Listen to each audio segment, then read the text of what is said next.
Mr. Munger, thank you very much for joining us again. Really appreciate it.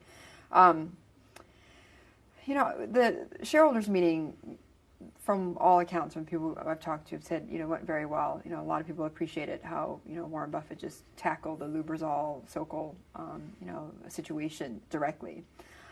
You elicited a bit of a chuckle from the audience when you said something to the effect that the initial press release written by Buffett wasn't the most cleverest in the world.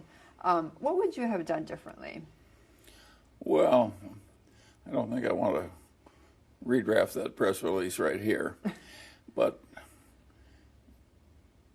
it's very cumbersome when you've got a man with enormous virtues and some blind spots, and you want to be fair in praising his virtues, and yet you don't want to excuse the blind spot. It's an awkward subject with these conflicting considerations.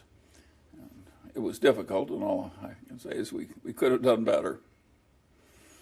I understand that you don't want to redraft or look back too much, but knowing now what you know.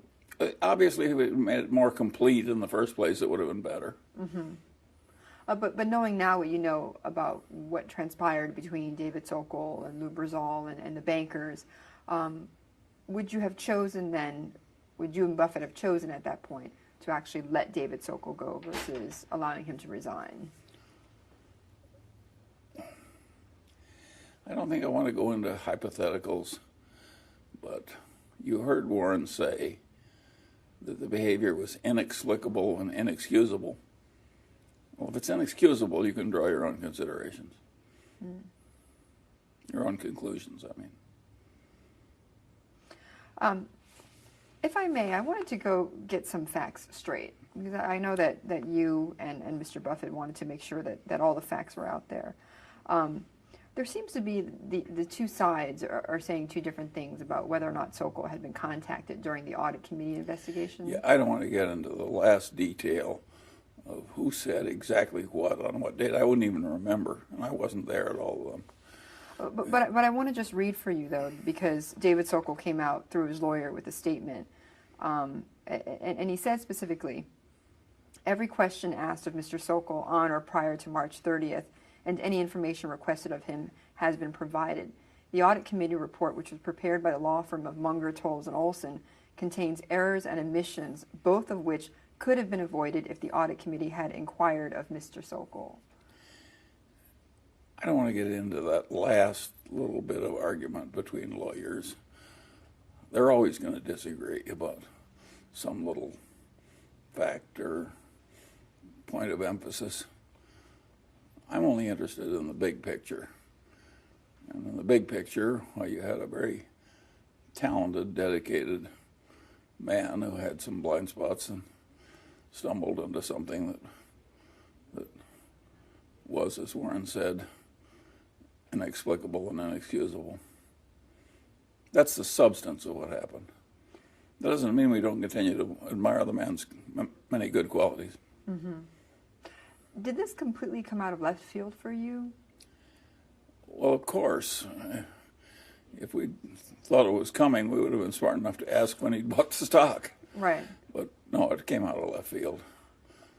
Well, what I mean by that, Mr. Munger, is were there any signs beforehand that that Mr. Sokol could have done something like this, or that he had some character issues, that could have resulted in something like this?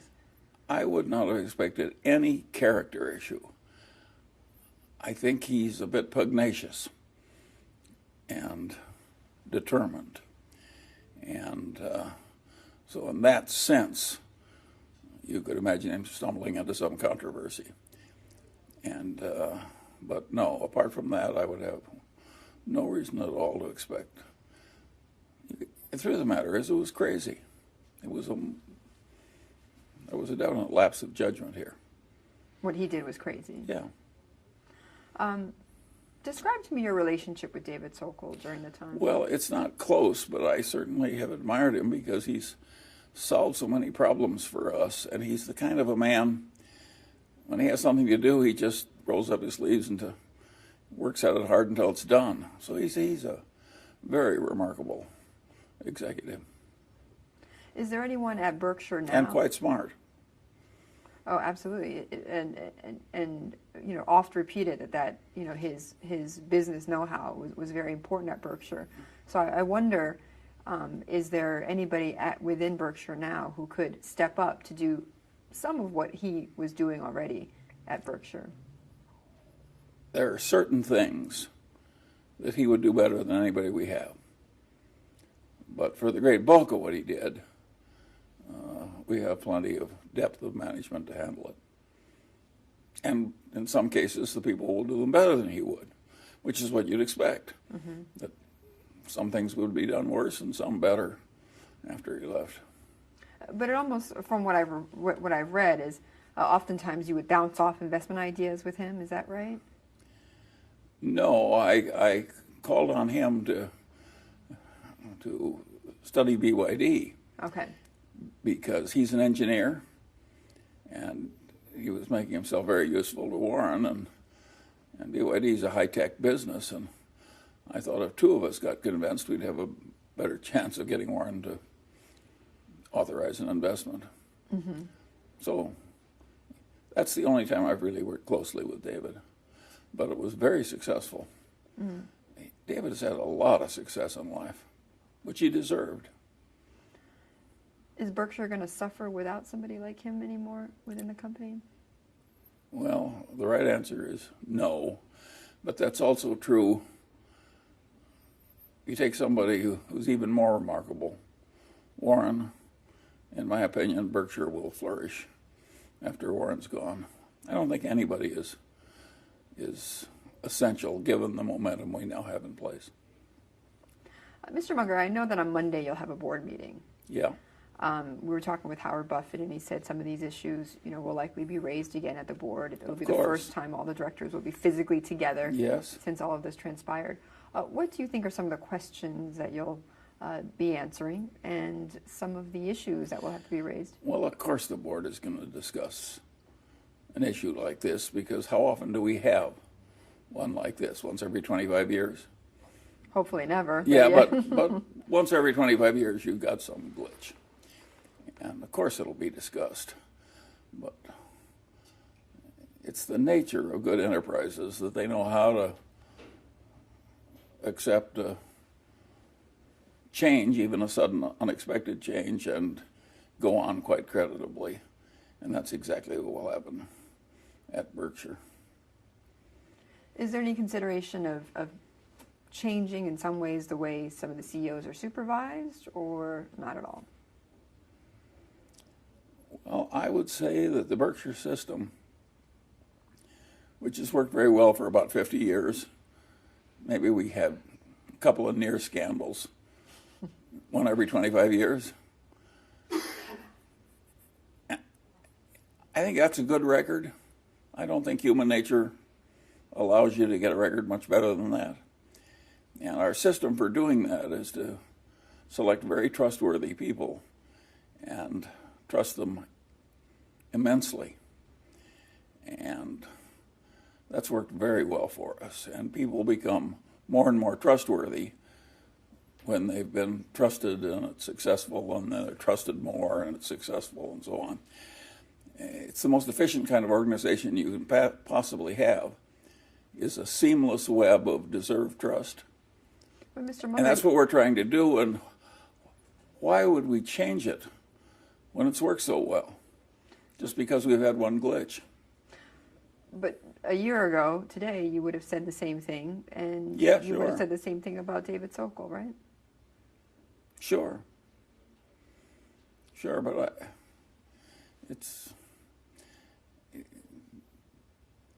I think Berkshire, if you start to think about it, being so decentralized already with so much trust, there's less to do at headquarters to have it work well. And that makes transition easy. Mm. And it also means we don't need 100 new wonderful people. We just need one. And we've got several people who'd be perfectly acceptable as CEO. So, you know, the Mungers intend to hold shares of Berkshire for many decades into the future. I'm not slightly worried about Berkshire.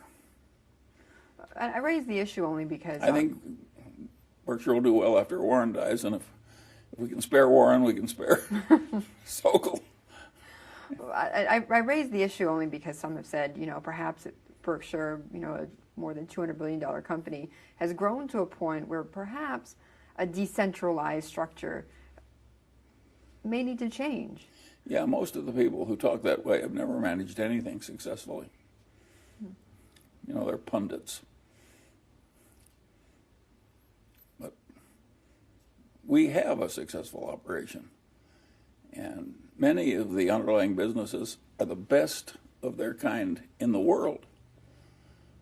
And so why would we do it the way the pundits want instead of the way this worked for us?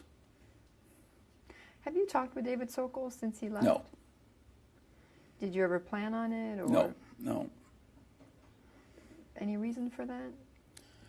Well, I've got no objection to it, but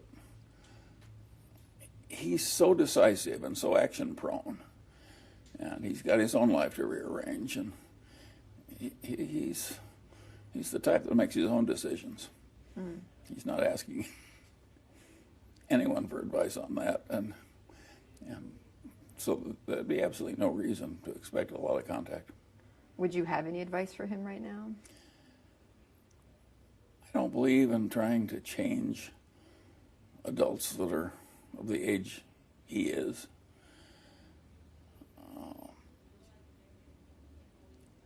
In my own case, as I said earlier this weekend on a different source, I think I fixed one flaw in my life. I got over having tantrums when I was about 4 or 5.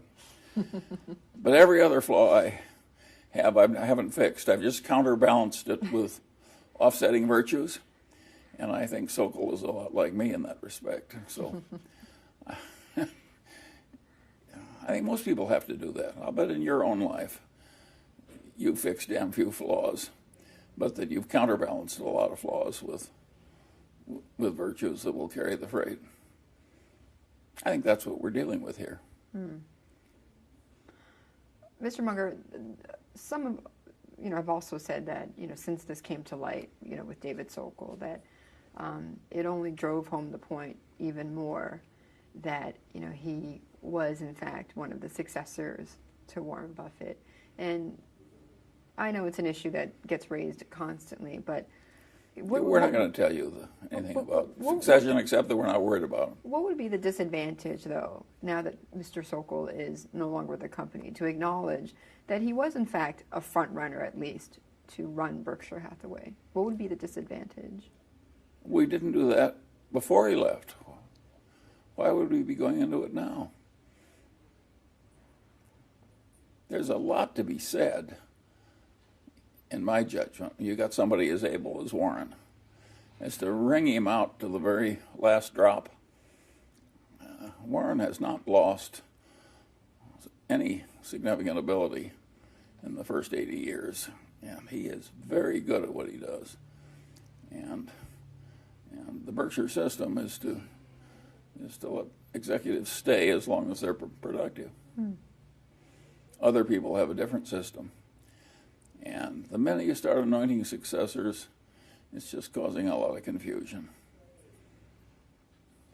How is Todd Combs doing? Well, he's fine, but of course, he's just getting started, and of course, Berkshire is a shrewd investor that doesn't like high prices, and so it'll take him a while to really get settled in. And you're giving him several years, right? About 5. Oh, I think Todd Combs will be here for 40 years. Has he started to buy anything yet? I don't even look at it. When do you think you'll start to look at it? Just by accident. I never looked at Lou Simpson. Lou Simpson managed $3 billion or something like that. I never looked at his portfolios. I talked to him. He wasn't keeping any secrets. You mean never in this whole time? I never looked. I just looked at the whole holdings at once. Really? There's very little needless action around Berkshire. He had total discretion. Warren was looking at it. There was absolutely no reason for me to do it. Eventually, Todd will. So Todd will, in many ways, assume a role like a Lou Simpson. Of course. And will there be other Todd Combses to be hired? I hope so. We have a lot of money, and more comes in every year.